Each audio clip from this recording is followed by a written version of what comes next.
Hello मेरे प्यारे प्यारे दोस्तों, स्वागत है आपका आपके अपने यूट्यूब चैनल टीचिंग पॉइंट पे। मैं हूं शायद अफरीदी और आज जो आपके लिए बहुत ही इंपॉर्टेंट क्लास लेकर के आया हूं, क्योंकि ये सारे क्वेश्चन जो आपका ये आपके सारे के सारे प्रीवियस ईयर्स में पूछे गए हैं और आपके एग्जाम के लिए बहुत ही इंपॉर्टेंट है, क्योंकि आज का सवाल जो होगा बहुत ही इंपॉर्टेंट सवाल होगा। और जब इन सवालों को आप बना लेंगे, जब इन सवालों को आप हल कर लेंगे, तो आपका आने वाला एग्जाम जो स्टेट का है, चाहे पेपर 2 का है या फिर पेपर 1 का होगा या कोई भी एग्जाम होगा, ठीक है, इनमें आप आसानी से अपना स्कोर मैथ में जो पूरा का पूरा है 1 to 5 में 15 का 15 नंबर और आपका जो 6 to 8 है उसमें 20 का 20 नंबर आप आसानी के साथ हल कर सकते हैं। कम से कम टाइम में सवालों को आप इजीली हल कर सकते हैं। तो चलिए ज़्यादा देर नहीं करते हैं, हम डायरेक्ट आज के सवालों पर आते हैं। तो आज का जो है पहला सवाल है,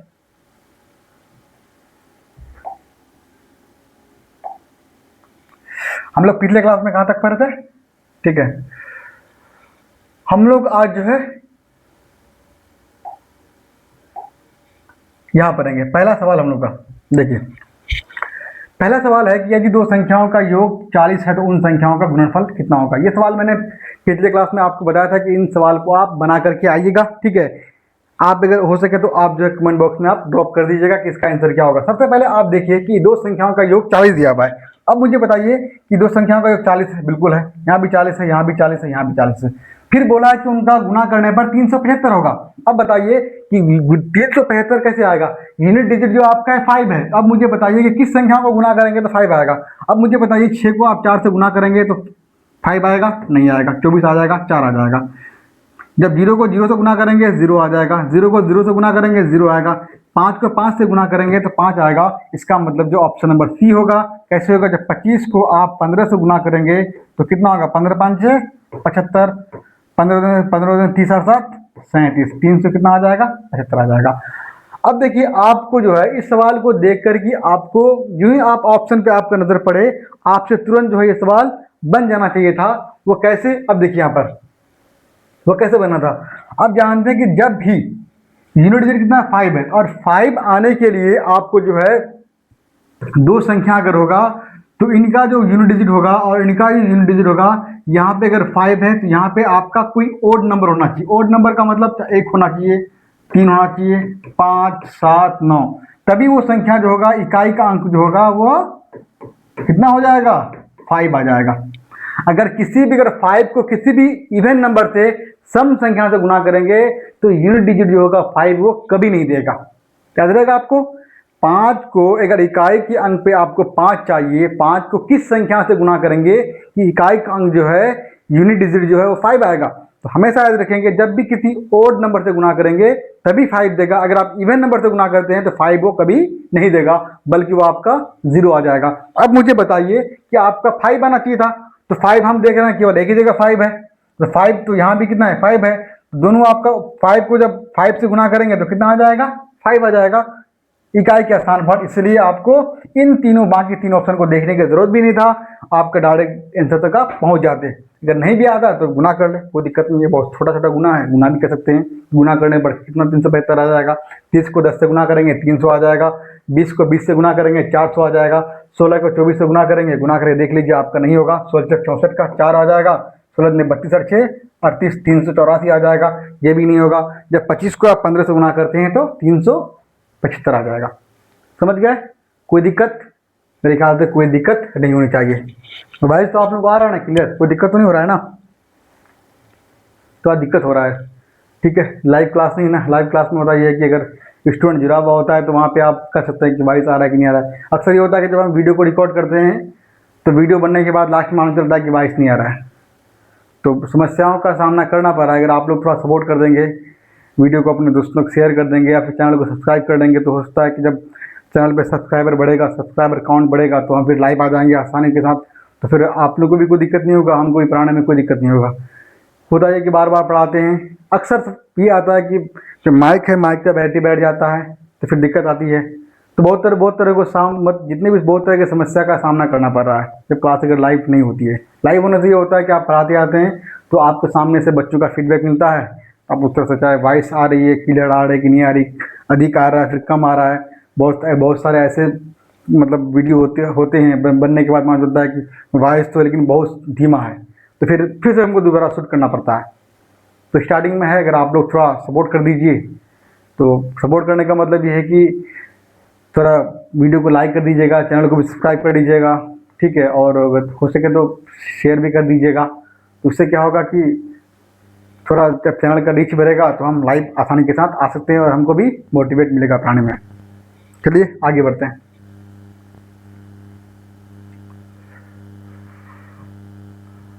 देखिए अगला क्वेश्चन दिया हुआ है कि किसी दो अंक की संख्या के अंकों का गुणनफल 6 है, उस संख्या में 9 जोड़ने पर प्राप्त संख्या में अंकों के स्थान बदल जाते हैं, उस संख्या क्या है। सबसे पहले दिया हुआ है किसी 2 अंक की संख्या के अंकों का गुणनफल 6 दिया हुआ है आपका। अब देखिए जो दिया हुआ है किसको गुना करने पर आपका 6 आएगा, तो आप देख रहे हैं कि जब 1 को 6 से गुना करेंगे तो 6 आता है। क्या 3 को 5 से गुना करने पर 6 आएगा? नहीं आ रहा। कितना आ रहा है? 5 या 15, 6 नहीं आ रहा, ये कट्टी हो जाएगा। 4 को 3 से गुना करेंगे तो 12 आएगा। 6 आ रहा है? नहीं आ रहा, ये भी कट्टी हो जाएगा। तो आपका 2 ऑप्शन तो पहले खत्म हो गया। फिर कह रहा है इसको गुना करने पर भी कितना आएगा? 6 आएगा। फिर कह रहा है कि उस संख्या में 9 जोड़ने पर, मतलब संख्या कितना है? 16 है।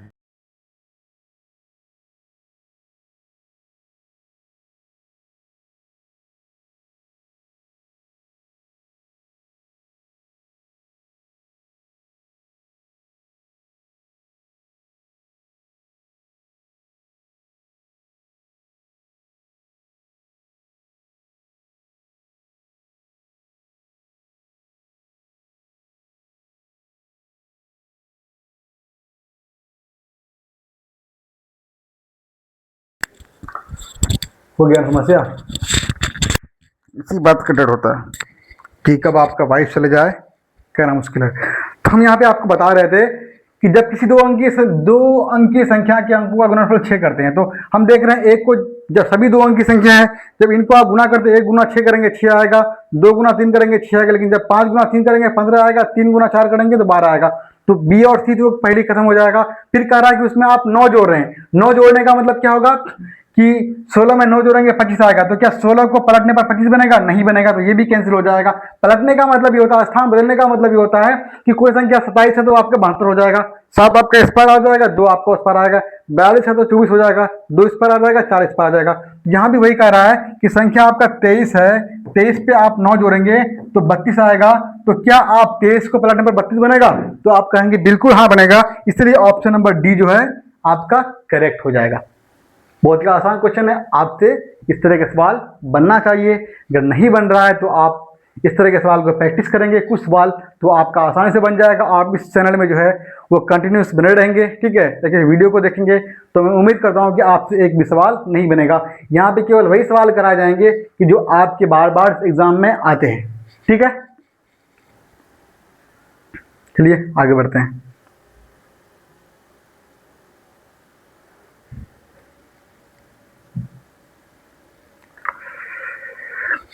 अब देखिए यहाँ पर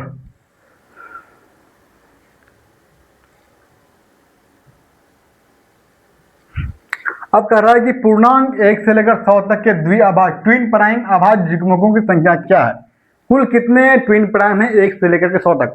आप जानते हैं कि ट्विन प्राइम क्या होता है कि किन्हीं दो अभाज्य संख्याओं के बीच का अंतर अगर 2 होगा तो उसको हम लोग ट्विन प्राइम की श्रेणी में रखते हैं। अगर अंतर कितना होना चाहिए? 2 का होना चाहिए, ठीक है। सबसे पहले हमको पता होना चाहिए कि 1 से लेकर के 100 तक में कुल कितनी अभाज्य संख्या होता है। मैंने आपको बताया था कुल कितने होते हैं? 25 होते हैं। 1 से लेकर 50 तक में कुल कितने होते हैं? 15 होते हैं। तो सबसे पहले हमको क्या करना है कि 1 से लेकर 100 तक में कुल कितनी अभाज्य संख्या है, उन सभी को हमको यहाँ पर लिखना होगा। तो चलिए हम लिखते हैं कि स्टार्ट कहाँ से आप होता है? 2 हो जाएगा, 3, 5, 7, 11, 13, 17, 19, 23, उसके बाद कितना होगा? यहाँ लिखते हैं 29, 31, 37, 41, 43, 47, उसके बाद 53,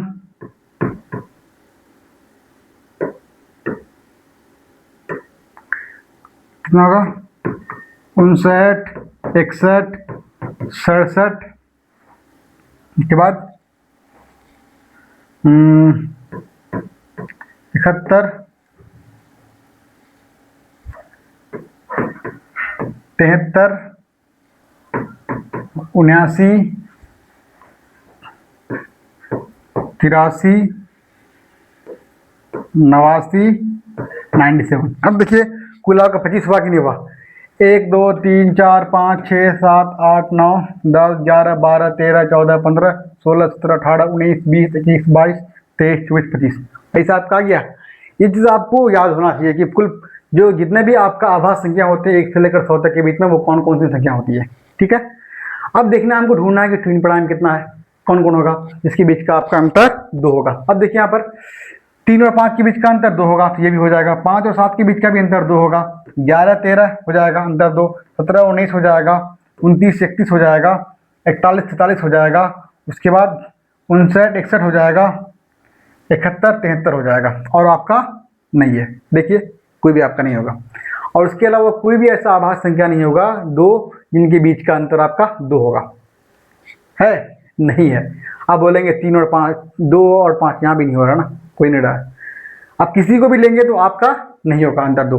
तो कुल कितने हो जाएंगे? 1 2 3 4 5 6 7 8। कुल कितने आभास संख्या होते हैं, ट्विन प्राइम होते हैं आपका? कुल 8 होते हैं 1 से लेकर 100 तक। आप याद रखिएगा 1 से लेकर 50 तक में कुल 6 ट्विन प्राइम होते हैं, और 1 से लेकर 100 तक में कुल कितने होते हैं? 8 ट्विन प्राइम होते हैं, आभास युग्मक होते हैं। ये तो इस तरह का सवाल आपके एग्जाम में अक्सर पूछे जाते हैं। ठीक है, अगर इन दोनों चीज़ों को आप याद रखेंगे तो आपको इतना कुछ करने की जरूरत नहीं है, लेकिन आप नॉलेज के लिए इसको आप बार बार प्रैक्टिस करेंगे तो आपसे आसानी के साथ बन जाएगा। और आपको पता होनी चाहिए 1 से लेकर 100 तक में वो कौन कौन संख्या है जो आपका आभास संख्या है। ठीक है, चलिए अगला क्वेश्चन देखते हैं।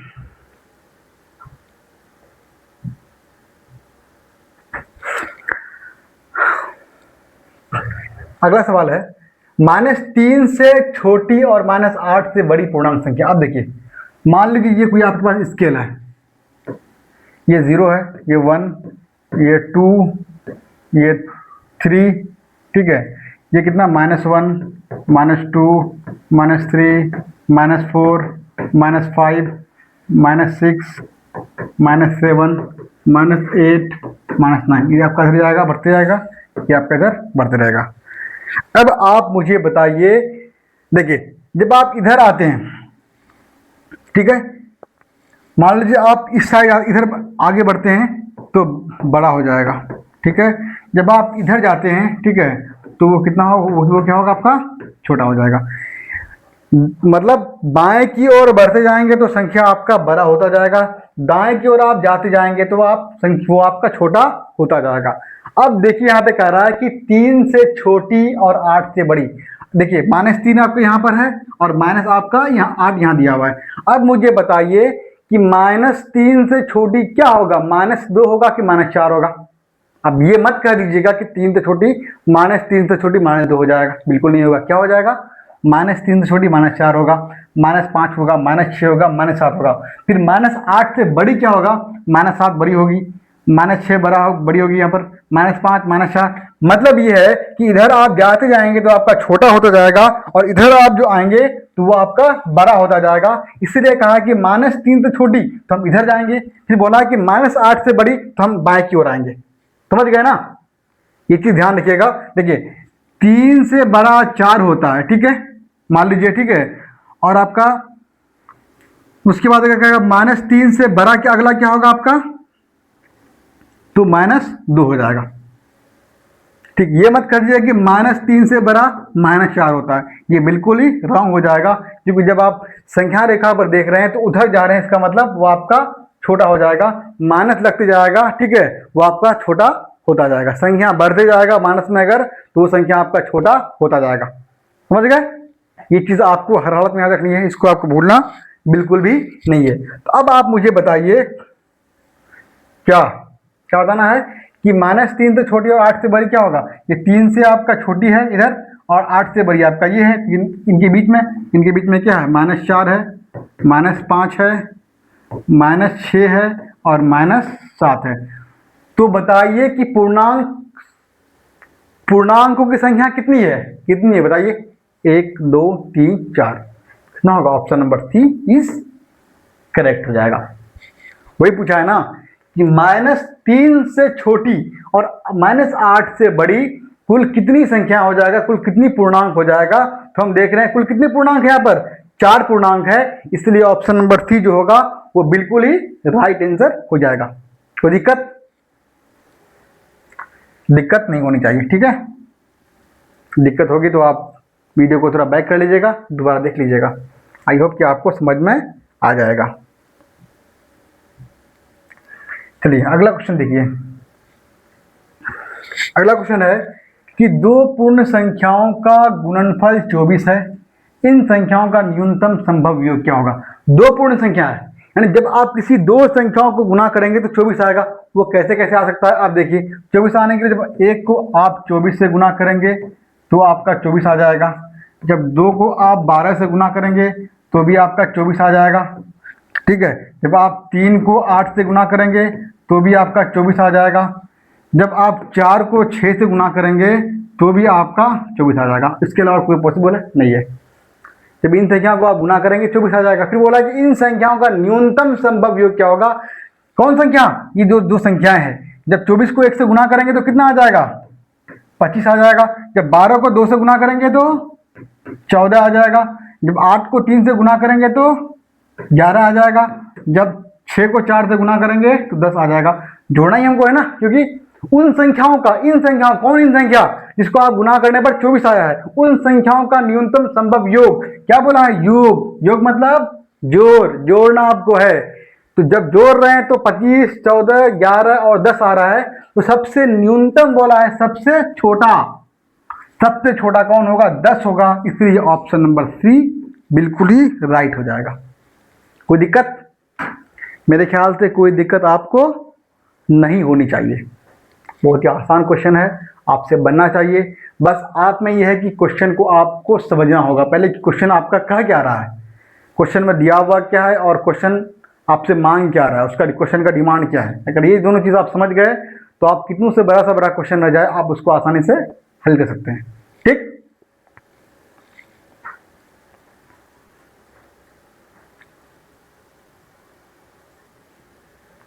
चलिए आगे बढ़ते हैं। अगला क्वेश्चन देखिए।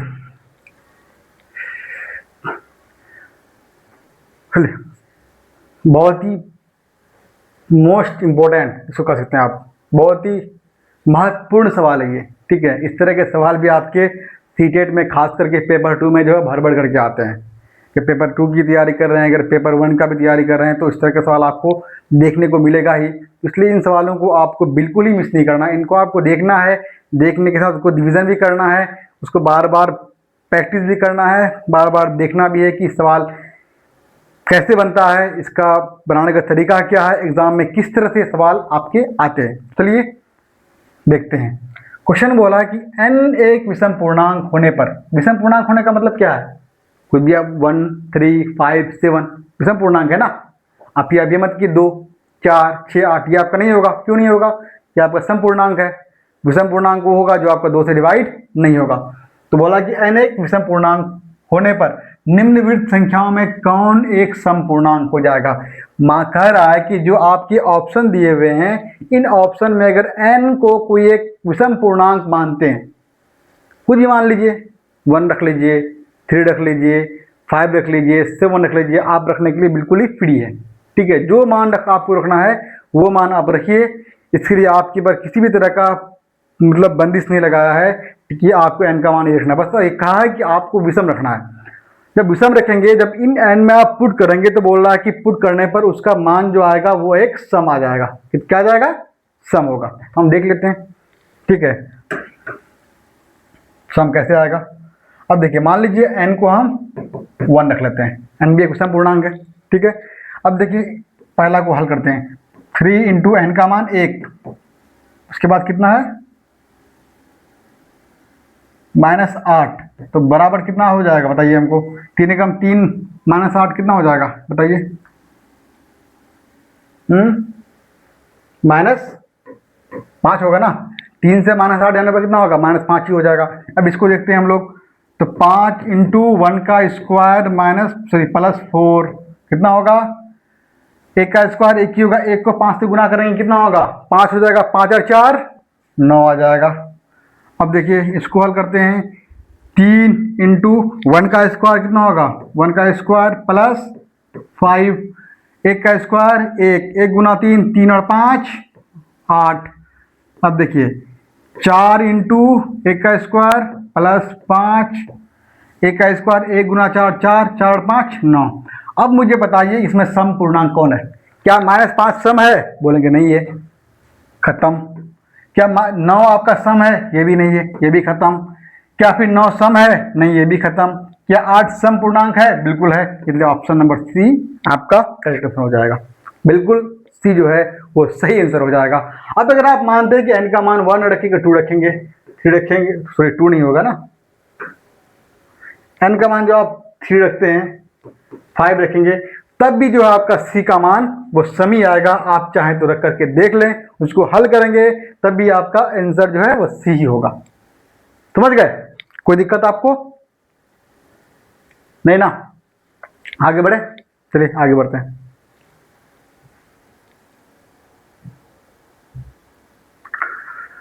अब कह रहा है कि दो पूर्णांकों का योग -4 है, उनका गुणनफल -21 है, इनमें से बड़ा पूर्णांक है। अब आप मुझे बताइए कि योग करने पर 4 आ जाए और गुणा करने पर -21 आ जाए। बड़ा पेचीदा, बहुत आसान है। कैसे बताइए? आप जोड़ेंगे दो संख्याओं को, मान लीजिए x है और y है, दो संख्या मान लेते हैं, इसको जोड़ेंगे तो -4 आ जाएगा। जब x और y को आप गुना करेंगे तो माइनस आपका 21 आ जाएगा। क्या ऐसा पॉसिबल है? बिल्कुल है। अब मान लीजिए योग समझ में नहीं आ रहा तो आप गुना में आते हैं, तो किन दो संख्याओं को आप गुना करेंगे तो आपका 21 आ जाएगा। आप बोलेंगे सर जब आप 7 को 3 से गुना करेंगे तो आपका 21 आ जाएगा। आ रहा है ना? बिल्कुल, 7 गुना 3 21। लेकिन कह रहा है कि 21 माइनस में है, तो इसका मतलब ये होगा कि एक बार चाहे तो 7 माइनस में होगा, 3 प्लस में होगा, 7 21 होगा, या फिर आपका 7 इंटू -3 होगा, तब आपका -21 हो जाएगा। दो ही कंडीशन होगा ना, चाहे तो आपका ये होगा फिर ये होगा, 7 21 हो जाएगा, 7 21, चाहे तो माइनस में 7 होगा या फिर माइनस में आपका 3 होगा। दोनों तो आपका माइनस में होगा नहीं, क्योंकि जब दोनों अगर माइनस में होगा तो फिर वो प्लस में हो जाएगा। फिर दोनों को अगर किसी में अगर आप माइनस में रखेंगे तभी वो प्लस में हो जाएगा, लेकिन दिया हुआ कि -21 है, इसका मतलब किसी न किसी में चाहे तो 3 माइनस में होगा या फिर आपका माइनस यानी 7 आपका माइनस में होगा। समझ रहे हैं यहाँ पर? अब देख रहे हैं क्या होगा, लेकिन कह रहा है कि योग जो होगा 21 होगा। अब मुझे बताइए क्या -7 + 4 इन दोनों को आप जोड़ेंगे तो कितना होगा? 7 प्लस में है, 4 माइनस में है, तो 7 से 4 जाएगा, कितना हो जाएगा? और सॉरी 4 नहीं है ना यार, 3 है ना।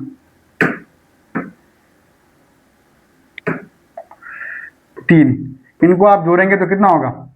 -7 + 4 कितना होगा? -7 + 3 कितना होगा? माइनस आपका 4 हो जाएगा। होगा कि नहीं होगा? क्योंकि 7 आपका माइनस में है, 3 आपका प्लस में है, घटेगा तो कितना होगा? -4 हो जाएगा। ठीक है। या फिर आप प्लस में 3 है आपका, माइनस में 3 है, प्लस में 7 है, जब इन दोनों को हल करेंगे तब भी आपका 4 आ जाएगा, लेकिन 4 यहाँ प्लस में हो जाएगा। तो अब आप मुझे बताइए कि कौन सा पॉसिबल है, 7 माइनस में पॉसिबल है कि 3 माइनस में पॉसिबल है? तो आप कहिएगा बिल्कुल सर 7 माइनस में होना चाहिए, तभी उसको जोड़ने पर आपका -4 आएगा। अगर 7 को आप प्लस में लेते हैं तो जोड़ने पर आपका -4 नहीं बल्कि आपका +4 आ जाएगा, क्योंकि बड़ी संख्या यहाँ पर जो प्लस में है इसलिए प्लस में हो जाएगा, यहाँ बड़ी संख्या माइनस में है इसलिए आपके यहाँ पर माइनस में हो जाएगा। ये आप बचपन में 4 क्लास 5 क्लास में पढ़े होंगे, अगर नहीं पढ़े होंगे तो उसको आप यहाँ पर समझ सकते हैं। ठीक है। अब मुझे आप बताइए कि योग करने पर कितना आ गया? -4 आ गया, तो कौन सा पॉसिबल है? आपका ये वाला पॉसिबल है ना? यह क्या पॉसिबल है? नहीं है। अब मुझे बताइए कि बड़ा पूर्णांक क्या होगा? अब -7 बड़ा होता है या फिर 3 बड़ा होता है? अब आप मुझे बताइए बड़ा कौन होगा? -7 बड़ा है या फिर 3 + 3 बड़ा है? कौन बड़ा हो जाएगा? आप बोलेंगे बिल्कुल ही 3 बड़ा होगा, क्योंकि 3 जो है प्लस में है और 7 जो माइनस में है, तो बोला कि इसमें बड़ा पूर्णांक कौन हो जाएगा? तो ऑप्शन नंबर सी बिल्कुल ही करेक्ट आंसर हो जाएगा। कोई दिक्कत नहीं ना? मेरे ख्याल से कोई दिक्कत आपको नहीं होनी चाहिए। इतना बड़ा लंबा चौड़ा लिखने का जरूरत नहीं है, मैंने आपको समझाने के लिए लिखा है। ठीक है। क्योंकि अगर आप चाहेंगे तो इसे भी आपको लिखने की जरूरत नहीं, ये भी मैंने आपको समझाने के लिए बताया।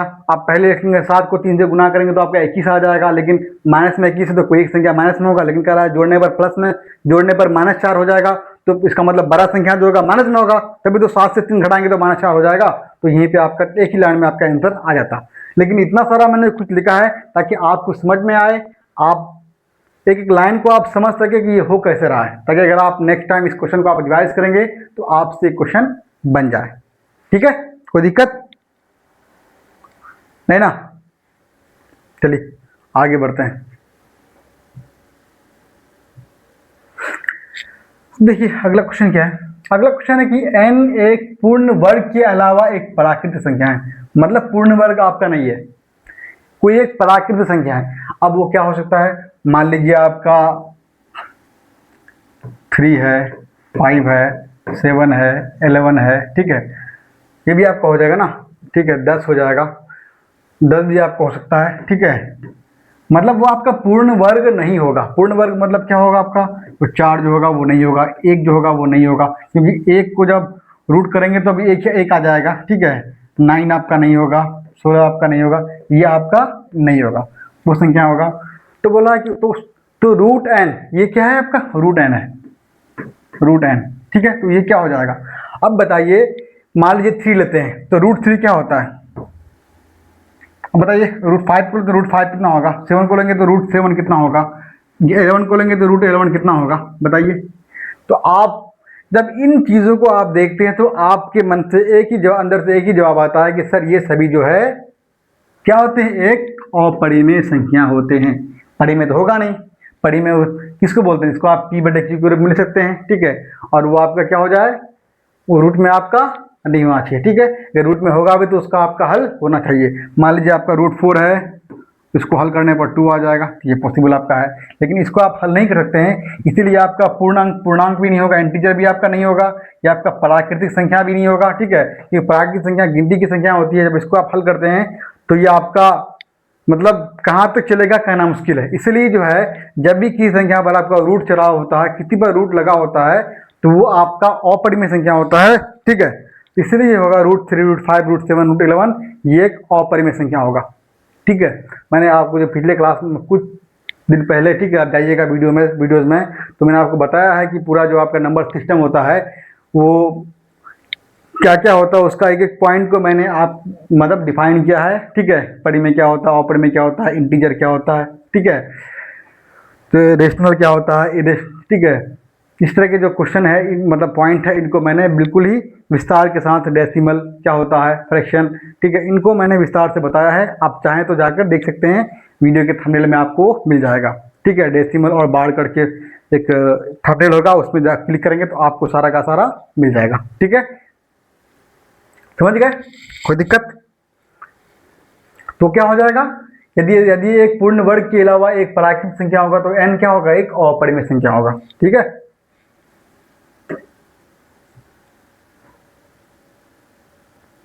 छोड़ दें पे क्या, आज यहीं तक समझ में आपको आ रहा है ना, कोई दिक्कत है क्या आपको? तो अगर देखिए ये जितने भी सवाल मैं आपको पढ़ा रहा हूँ, ये बहुत ही एग्जाम के पॉइंट ऑफ व्यू से आपके लिए जो है बहुत ही ज़्यादा ज़रूरी है, ठीक है। अगर आप इन सवालों को आप बना लेते हैं या इन सवालों को आप प्रैक्टिस कर लेते हैं तो आप डेफिनेटली है कि आपका एग्ज़ाम जो है आसानी के साथ करेक्ट हो जाएगा। और अगर आप बार बार तैयारी करते हैं, क्योंकि देखिए आप अगर देखेंगे तो जैसे आप जनरली देख लें कि पेपर 1 में जो है, 1 में लगभग इसमें 30% स्टूडेंट पास होता है, मतलब 25 से लेकर के 30% स्टूडेंट पास होता है। लेकिन वहीं पे अगर पेपर 2 की बात करें, इसमें लगभग 17 से लेकर के 18% स्टूडेंट तक पास होते हैं। जबकि आपको पता है कि इसमें किसी भी तरह का कोई भी नेगेटिव मार्किंग नहीं होता है, होता है नेगेटिव मार्किंग नहीं होता है। तो फिर ये पास करने का परसेंटेज इतना कम क्यों होता है? इसमें आप जानते हैं कि पेडागोजी पूछा जाता है, अगर आपका थोड़ा अगर बेस मजबूत है, ठीक है, अगर आप चीज़ों को समझते हैं तो पेडागोजी आप आसान से बना सकते हैं, कोई बड़ा चीज़ नहीं है। आप अगर पेपर 1 में देखें तो आपका जो हर एक सब्जेक्ट से जो हर एक सब्जेक्ट में आपका 15-15 नंबर के पेडागोजी आपका आता है, ठीक है। अगर पेपर 2 की बात करें तो यहाँ भी आपका हर एक सब्जेक्ट में 10 नंबर 15 नंबर करके आपका पेडागोजी आता है। तो ये है कि कहीं ना कहीं हम जो होता है तैयारी तो करते हैं, क्योंकि जब आप सीटेट में 1000 रुपये 1200 रुपये देकर फॉर्म को भरते हैं या फिर आप कहीं अपने घर से दूर एग्ज़ाम देने के लिए जाते हैं, तो आप भी ज़रूर सोच करके जाते हैं, सोच कर फॉर्म भरते हैं कि मेरा सिलेक्शन इस बार हो जाए। जब क्योंकि जब आप सीटेट क्वालिफाई करते हैं, सीटेट एक तरह का क्या है, मतलब इसको आप बोलते हैं एक एलिजिबल एक तरह के होते हैं किसी भी एग्ज़ाम में बैठने के लिए। अगर आप बीपीएससी टीआर एग्ज़ाम होता है तो वहाँ पे बैठने के लिए एलिजिबल आप हैं, या फिर कोई यूपी का एग्ज़ाम सुपर डेट वगैरह होगा तो वहाँ पे आप बैठने के लिए एलिजिबल हैं, या फिर कोई भी और अगर अदर स्टेट का होता है, अगर वहाँ पे उसका खुद का सीटेट नहीं होता है, ठीक है, तो टेट का एग्ज़ाम नहीं होता तो वहाँ पे आप एलिजिबल होते हैं। जैसे केवीएस हुआ, एनवीएस हुआ, DSSS भी होता है, उस तरह के एग्ज़ाम में बैठने के लिए आप एलिजिबल होते हैं। एक तरह का ये जो होता है एक पात्रता परीक्षा होता है, ठीक है। इसमें किसी भी तरह का कोई भी नेगेटिव मार्किंग नहीं होता है, ठीक है। तो इसलिए इसमें लेकिन फिर भी पास करने का जो रेशियो बहुत परसेंटेज बहुत कम होता है, क्योंकि हम तैयारी तो करते हैं, ठीक है, लेकिन हमारा जो तैयारी करने का जो डायरेक्शन है, हमको लगता है कहीं ना कहीं हम उस डायरेक्शन से भटक जाते हैं, ठीक है। हम उल जुलूल चीज़ें ऐसे पढ़ने लगते हैं, ठीक, कि हम तो पढ़ते तो हैं लेकिन मेरा रास्ता, ठीक है, डायरेक्शन जो हो सेम नहीं होता है। तो मैं आपको ही कहूँगा कि अगर आप इस हमारे वीडियोस को देख रहे हैं, ठीक है, तो मेरा जो सिर्फ और सिर्फ मोटिव ये है, पढ़ाने का पर्पस ये है कि आपसे एक भी एग्ज़ाम में एक भी आपसे सवाल ना छूटे, ठीक है। मैं सभी क्वेश्चन को छांट छांट करके लेके आता हूँ PYQs की, ताकि जो सवाल बार बार दोहराते हैं, जिस पे सीटेट जो बार बार पोस्ट करता है, क्योंकि सीटेट का जो है एक अपना कोई सिलेबस जो दिया है, बहुत ही शॉर्ट में सिलेबस दिया हुआ है, ठीक है। आपको जो है PYQs से ही, ठीक, प्रीवियस ईयर सवाल से ही आपको अंदाज़ा लगाना पड़ेगा कि आपका सीटेट में किस तरह के सवाल आते हैं, ठीक है। तो इसलिए हम जो सवाल लेके आते हैं बहुत ही इंपॉर्टेंट सवाल लेकर के आते हैं। आपको शुरू शुरू में लगा होगा कि ये सवाल जो करा रहे हैं बहुत इजी करा रहे हैं, लेकिन आपको पता होना चाहिए कि नीचे में मैं जो वहाँ पे जब सवाल इजी होता था वहाँ यहाँ पे नीचे यहाँ पे लिख रहा था कि ये सवाल कब पूछा गया, कौन सा सीट में पूछा गया, कौन सा ईयर में पूछा गया और कौन सा पेपर में पूछा गया। इसीलिए आप ये नहीं कह सकते हैं कि ये सवाल ईजी है। अगर ईजी होता है तो फिर ये पास करने का परसेंटेज इतना कम क्यों है, ठीक है। जिनको आता है उनके लिए तो बहुत ईजी है, लेकिन जिनको नहीं आता उनके लिए टफ हुआ ना। जब तक नहीं आप प्रैक्टिस करेंगे, जब तक नहीं आप एग्ज़ाम के नीड को समझेंगे कि सीटेट चाहता क्या आपसे, तब तक आप कहीं ना कहीं उस एग्ज़ाम से दूर रहेंगे। तो फिलहाल आपसे एक छोटी बात ये कहूँगा कि अगर आप इस चैनल पे नए हैं तो इस वीडियो को लाइक ज़रूर कर दीजिएगा, चैनल को भी सब्सक्राइब कर लीजिएगा, ताकि आपका जो है वो वीडियोज़ का नोटिफिकेशन जो आपको मिलता रहे। और हमारा चैनल एक छोटा सा परिवार है, आप लोगों के सहयोग से ये परिवार थोड़ा बढ़े, ताकि जो हमारे अंदर जो पढ़ाने का जो एक जुनून है, ठीक है, हमारा जो अंदर जो मनोबल है वो भी थोड़ा बढ़े, ठीक है।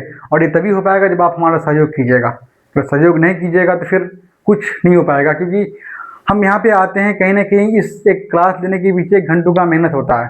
पहले खुद से बैठ के क्वेश्चन को छांटना होता है, फिर उसको देखना होता है, फिर उसका PPT तैयार करना होता है, कि मेरे पास कोई बड़ा टीम नहीं है, ठीक है। और देखिए जब जब कोई भी चैनल बहुत ज़्यादा बूस्ट कर जाता है तो फिर वो आपको कोई भी क्वेश्चन आगे पढ़ा देते हैं, ठीक है, तो उसके चैनल पे आपका व्यूज़ आ जाता है, उसके वीडियोस पर आपका व्यूज़ आ जाता है, बच्चे उस पर जुड़ जाते हैं, ठीक। लेकिन जब कोई स्टार्टिंग से कोई चैनल ग्रो कर रहा है, कोई टीचर, ठीक है, मतलब क्या होता है कि अपने आप को इंट्रोड्यूस कर रहा है, ठीक है, बच्चों को पढ़ाने की कोशिश कर रहा है, सिखाने की कोशिश कर रहा है, समझाने की कोशिश कर रहा है, तो कहीं ना कहीं वो चाहता है कि हम अपना बेस्ट दे सकें, ठीक है, अच्छे से अच्छे क्वेश्चन उनको डिलीवर कर सकें, ताकि उनके एग्ज़ाम के लिए बहुत ज़्यादा फायदेमंद हो। तो इसलिए आपसे ये कहूँगा कि अगर आप नए हैं तो इस चैनल को आप सब्सक्राइब कर लीजिएगा, ठीक है, और लाइक भी कर लीजिएगा, अपने दोस्तों को शेयर भी ज़रूर कर दीजिएगा, ठीक है, छोटी सी बात है। और साथ में देखिए होता है कि हम जब रिकॉर्ड क्लास लेते हैं तो बार बार इस रिकॉर्डिंग में दिक्कत बहुत तरह की समस्याएं आती है। कभी लाइट चली जाती है, तो कभी आपका वॉइस आपका जो है रिकॉर्ड हो पाता है, कभी आपका रिकॉर्ड नहीं हो पाता है, ठीक है। आज ही की वीडियो में देखिए कि आपका स्टार्टिंग में ही आपका वॉइस चली गई, ठीक है। तो जब यहाँ पे एक तरह का बटन जलता है तो उसको अगर ध्यान दे पाते हैं, जलता हुआ तो ठीक है। कहीं होता है कि हम पढ़ाने के फ्लो में आपका देखेंगे बटन जो रेड लाइट है वो आपका बंद हो जाता है, तो फिर वॉइस आपका नहीं आ पाता है। तो जब परिवार थोड़ा बड़ा हो जाता है तो हम लाइव आ पाएंगे, और लाइव आ पाएंगे तो आपसे डायरेक्टली बात हो पाएगी। तो आप कह सकते हैं कि सर क्लास में जो है वीडियो में वॉइस है कि नहीं है, ठीक है, या वॉइस क्लियर आ रहा है कि नहीं आ रही है, साउंड बहुत धीमे तो नहीं है। तो इस तरह की भी समस्याएं होती है। अगर साउंड आपका धीमे हो जाती है तो फिर क्या होता है कि फिर से हमको क्लास को रिकॉर्ड करना पड़ता है, या फिर कहें अगर मतलब लाइट जो जल रहा है वो बंद हो जाता है, ठीक है, वॉइस अगर बिल्कुल नहीं आती तो फिर से हमको दोबारा रिकॉर्ड करना पड़ता है, तो बहुत तरह की समस्याएं आती है। तो आपसे छोटा सा सहयोग ये है कि आप जो है इस चैनल को जितना अधिक हो सके शेयर कीजिएगा, अपने दोस्तों को भी शेयर कीजिएगा, हो सके तो अपना स्टेटस वगैरह में लगा लीजिएगा ताकि अधिक से अधिक स्टूडेंट इस चैनल से जुड़ सके, ठीक है, क्योंकि आपकी बहुत ही आपसे सहयोग की ज़रूरत है जी हमको, स्टार्टिंग है, ठीक है। और आपका एक एक जो सब्सक्राइबर, ठीक है, सब्सक्राइब जो करेंगे या करवाएंगे तो हमारे लिए बहुत ही ज़्यादा इंपॉर्टेंट होने वाला है। जब तक नहीं हमारे सब्सक्राइबर काउंट बढ़ेंगे तब तक मैं आपके लिए लाइव नहीं आ सकता हूँ, मैं चाह कर भी लाइव नहीं आ सकता हूँ। तो इसलिए आपसे सहयोग की बहुत ज़्यादा उम्मीद है, ठीक है। फिलहाल इस वीडियो में इतना ही। आप सभी का बहुत बहुत थैंक यू। जय हिंद।